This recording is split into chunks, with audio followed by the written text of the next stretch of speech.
Students, good morning. जैसा कि chapter organist and population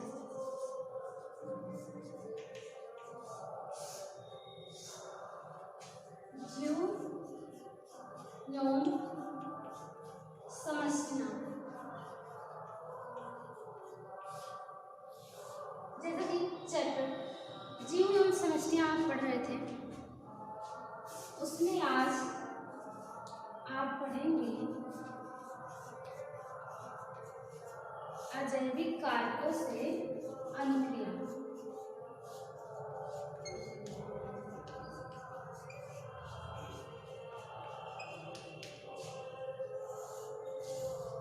अजैविक कारकों से अनुक्रिया, responses from abiotic factor, abiotic components.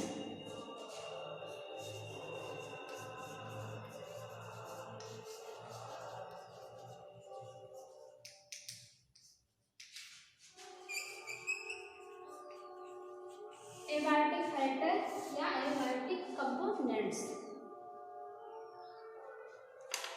वातावरण में जितने भी सजीव हैं वो सभी जैविक घटक कहलाते हैं, बायोटिक कंपोनेंट कहलाते हैं, और जितने भी निर्जीव हैं, नॉन लिविंग्स हैं, ये सब क्या है? अजैविक घटक, एबायोटिक कंपोनेंट या एबायोटिक फैक्टर्स कहलाते हैं। तो जितने भी सजीव हैं वो अजैविक घटक से किस प्रकार से अनुक्रिया करते हैं, इसके बारे में हम आज पढ़ेंगे। तो अजैविक घटक आप जानते हैं, जैसे कि तापमान है, टेम्परेचर, ह्यूमिडिटी, मॉइस्चर, आर्द्रता, प्रेशर है, दाब, ऑस्मोटिक कंसंट्रेशन है, परासरणीय सांद्रता, ये सभी वर्षा, ये सभी क्या है? एबायोटिक फैक्टर है, अजैविक कारक है। तो अजैविक कारकों से सजीव जैविक कारक किस प्रकार से रिएक्शन करते हैं, अनुक्रिया करते हैं, किस प्रकार से रिस्पांस देते हैं, इसके बारे में हम आज पढ़ेंगे। जैविक घटक जो होते हैं, सजीव जो होते हैं, वो अजैविक घटक से क्रिया करते हैं। यदि जैसे कि वातावरण का तापमान यदि बढ़ता है, वायुमंडल का जो तापमान है वो जब बढ़ता है तो जीव क्या करते हैं? उनसे बचने के लिए, अधिक तापमान तो सहन कर नहीं पाते हैं, उनसे बचने के लिए अनुक्रिया करते हैं। मतलब अपने आप को उस वातावरण के अनुसार स्थिर बनाए रखने की प्रक्रिया अपनाते हैं।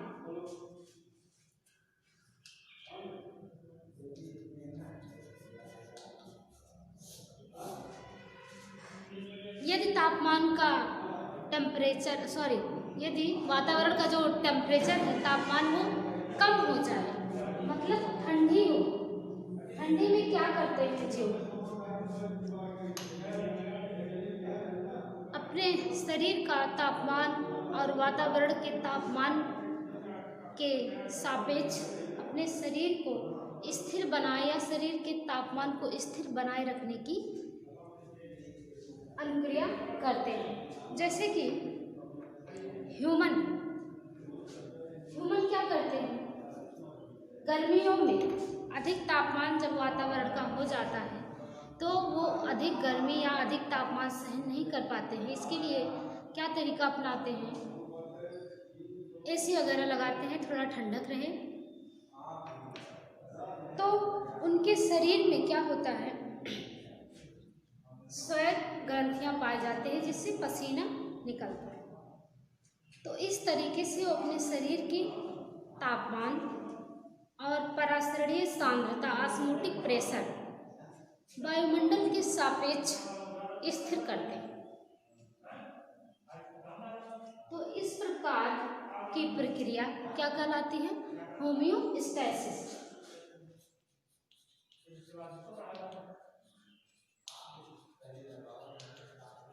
होमियोस्टैसिस समस्थैतिकता।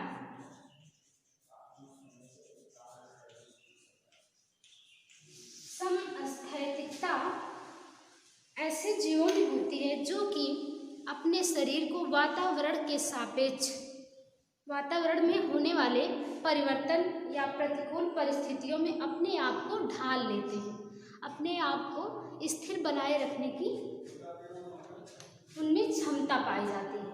तो इस प्रकार की प्रक्रिया समस्थैतिकता या होमियोस्टैसिस कहलाती है।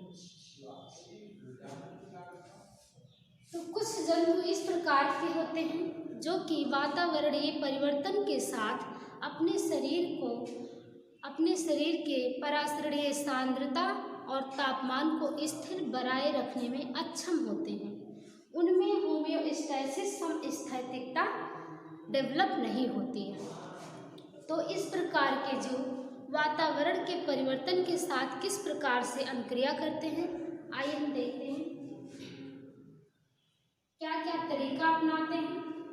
फर्स्ट क्या है? नियंत्रक है। सेकंड क्या है बेटा? अनुरूपक है। थर्ड है अभिगमन। फोर्थ है असक्रिय निष्क्रियता।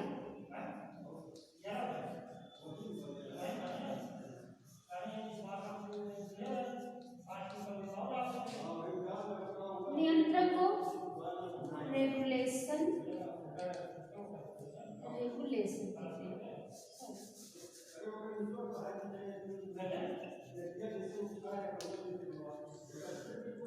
अनुरूपक को कन्फर्म।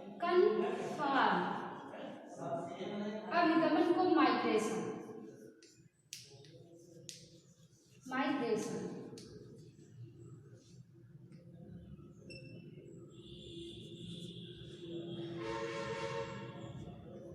सस्पेंड। असक्रिय निष्क्रियता को सस्पेंड करते हैं। तो जिन जीवों में होमियोस्टैसिस समस्थैतिकता डेवलप नहीं होती है वह वातावरणीय परिवर्तन के सापेक्ष किस प्रकार से अनुक्रिया करते हैं, आइए हम देखते हैं कि जैसे ह्यूमन की बॉडी है, वातावरणीय तापमान बढ़ने के साथ वो अपने शरीर के तापमान को किस प्रकार से स्थिर रखते हैं। जब वातावरण का तापमान अत्यधिक हो जाता है तो मानव के शरीर में जो श्वेत ग्रंथियां होती हैं उनसे पसीना निकलता है, जिसके कारण शरीर थोड़ा ठंडी हो जाती है और शरीर का ताप 37 डिग्री सेल्सियस स्थिर तापमान शरीर का बना रहता है।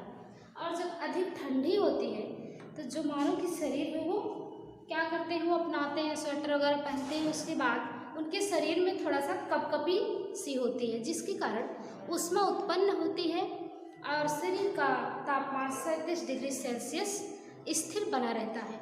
इसी प्रक्रिया को नियंत्रक कहते हैं, रेगुलेटर कहते हैं।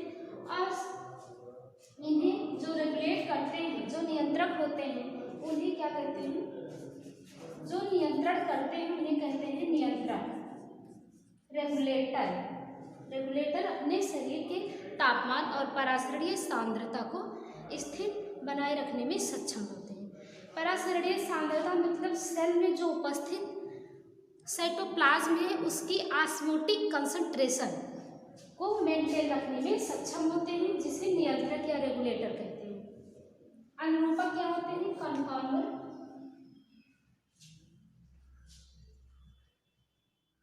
कुछ जीव जंतु इस प्रकार से होते हैं जो कि अपने शरीर के तापमान परासरणीय सांद्रता को स्थिर बनाए रखने में अक्षम होते हैं वातावरणीय के सापेक्ष।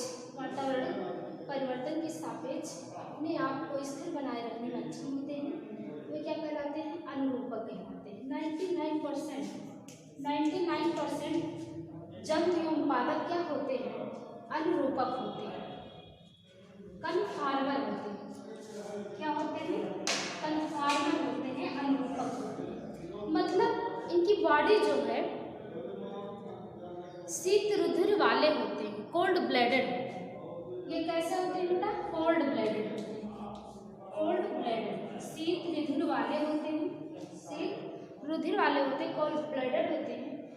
मतलब कि जब वातावरण का तापमान में परिवर्तन होगा, ठंडी आएगी या गर्मी आएगी, तो इनका शरीर जो है तापमान वातावरण के साथ परिवर्तित होता रहता है। इसी को कहते हैं कन्फॉर्म, अनुरूपक। और ऐसे जीव जो होते हैं कन्फॉर्मर या अनुरूपक कहलाते हैं। इसी को, ऐसे जीवों को कोल्ड ब्लडेड, शीत रुधिर वाले या पोइकिलोथर्मिक कहलाते हैं। क्या कहलाते हैं? पोइकिलोथर्मिक। एक टर्म है पोइकिलोथर्म। ये क्या होते हैं? विषम तापी जंतु होते हैं, विषम तापी होते हैं पोइकिलोथर्मिक। इंडोथर्मिक होते हैं, कोल्ड ब्लडेड होते हैं। ये सब अनुरूपक जो होते हैं, जो मौसम के साथ या वातावरण के साथ अपने आप को परिवर्तन करते हैं, अपने आप में स्थिर बनाए रखने की क्षमता उनमें नहीं होती है। उसके बाद आ जाता है बेटा आपका अभिगमन। अभिगमन, माइग्रेशन। माइग्रेशन क्या है?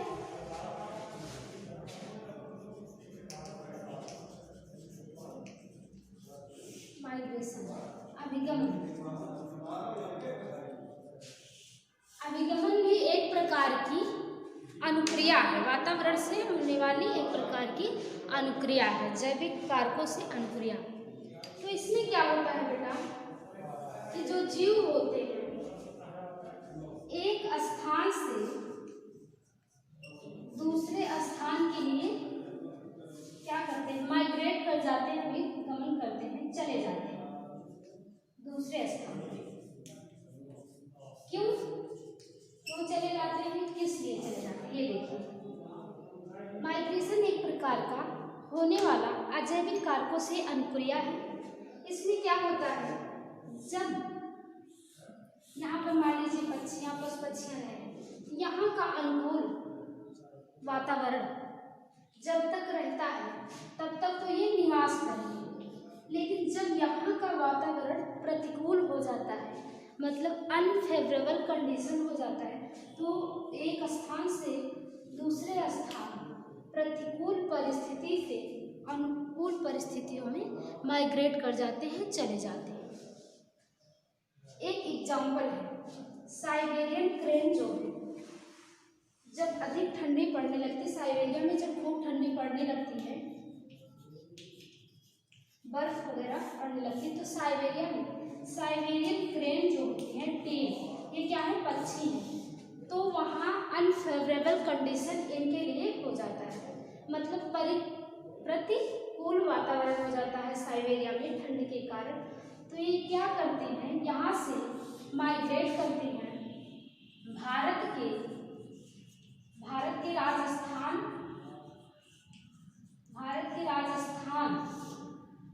में भरतपुर के नाम से, पश्चिम बिहार के नाम से जाना जाता है, जो कि राष्ट्रीय उद्यान है। कौन सा? केवला देव राष्ट्रीय उद्यान है, जहाँ पर साइबेरियन टील क्रेन प्रतिकूल वातावरण से भारत के राजस्थान के भरतपुर केवला देव राष्ट्रीय उद्यान में चले आते हैं, माइग्रेट कर जाते हैं। किस लिए? अनुकूल वातावरण के लिए चले आते हैं, और भी उनका उद्देश्य होता है फीडिंग के लिए, भोजन की तलाश में, अनुकूल वातावरण के लिए, जनन के लिए भी चले आते हैं।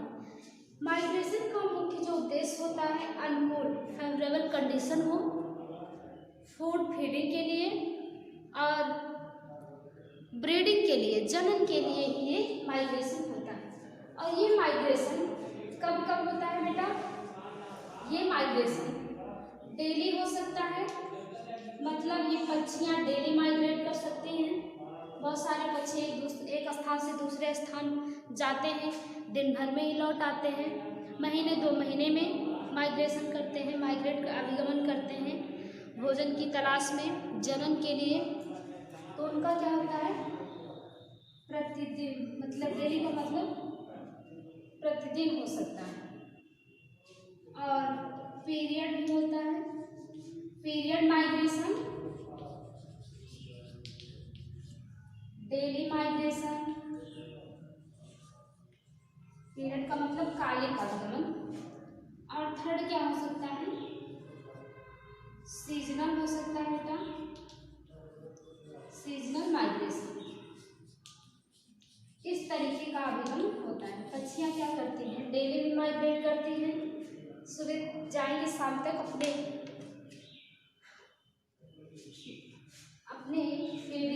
फीडिंग प्लेस से क्या होती है, माइग्रेट करती हैं।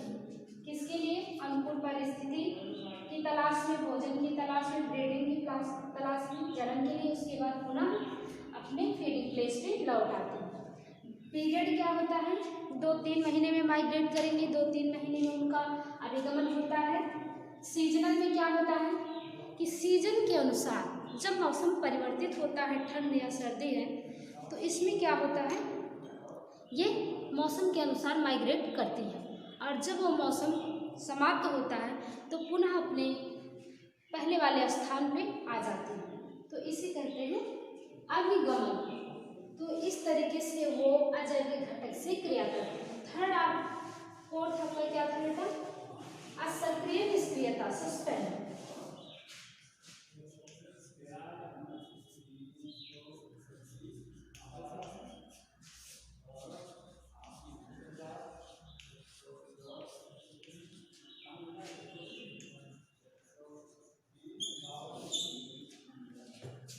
असक्रिय निष्क्रियता क्या होते हैं, जैसे आप सांप वगैरह में देखें बेटा, स्नेक में, उनमें भी क्या होता है, वातावरण के सापेक्ष बदल रहे मौसम या प्रतिकूल वातावरणीय के साथ वो अपने आप को परिवर्तित करते हैं।